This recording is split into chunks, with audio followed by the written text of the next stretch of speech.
perjury kun pagpamakak sa usa ka legal nga dokumento. Kini ang kaso ang gipasaka ni Davao del Norte Governor Edwin Hubahid batok sa 15 ka individual nga ning pirma sa mga kaso batok kaniya. Sumala sa gobernador na makak ang mga akusado sa dihang may pirma sila sa dokumento nga usa lang ka ahensya ang ilang giduol sa pagpasaka og kaso batok kaniya. Apan nasayran sa gobernador nga may pasaka usab ang mga akusado og kaso sa nagkadayang buhatan sa gobyerno ug usa lang niini ang Office of the Ombudsman. Forum shopping ang legal nga termino pasabot nagsangat usab og kaso sa laing buhatan ang mga akusado aron paminawon ang ilang kaso batok sa gobernador. Sumala ni Attorney Israelito Torion that they lied in their verification certification that they did not file a similar cause of action before another office. Is it a forum shopping thing? Yes, it is a forum shopping, and the fact that they lied it in their verification is a crime. Ang magipasagkahan og kaso gilangkuban ni Dayan Semic, Reverend Socrates Idol, Floro Delgado Jr., Junicio Goltia, Nathaniel Olacao, Restituto Baliguat, Jaime Diamante, Leonardo Largo, Eric Pascual, Aljon Marquez, Alvin Marquez, Asuncion Inigo, Maria Elena Rivas, Primitiva Francisco, Felipe Cangas Jr.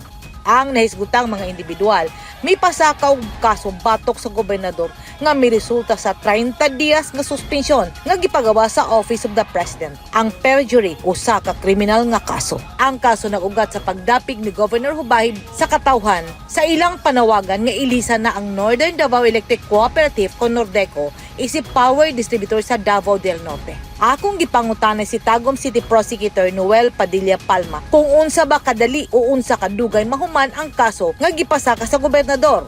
Maximum is 120 days. So that within 4 months to review the To came up with a resolution, review and coming up with a resolution. 120 days. So 120 days.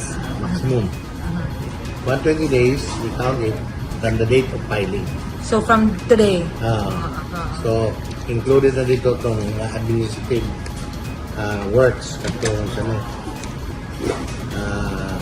pagkadala og subtina, and the respondent is required to submit his or her counter affidavit within a period of 10 days, and he is also allowed in meritorious cases to file his or her extension of another.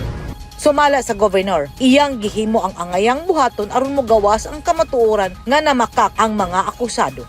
Para makita nga kung kinsa ang nagsulti sa tinuod o kinsa pod ang namakak kanamo.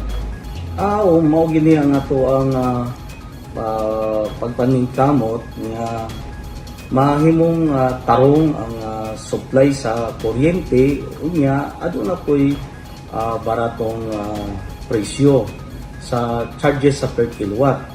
O ang ato araw mong gusto ani nga competitive ang services o ang charges. Sumala ni Atty. Torion na makak ang mga akusado sa dihang ilang gipirmahan nga wala sila laing susamang kaso nga gipasaka sa ubang ahensya sa gobyerno aron itaral ang kasong patok sa gobernador. Kini sukuhe sa ilang gipirmahan sa ilang verification certificate nga ilang gisumiti sa korte. Edith Caduaje, News 10 Philippines, stay safe.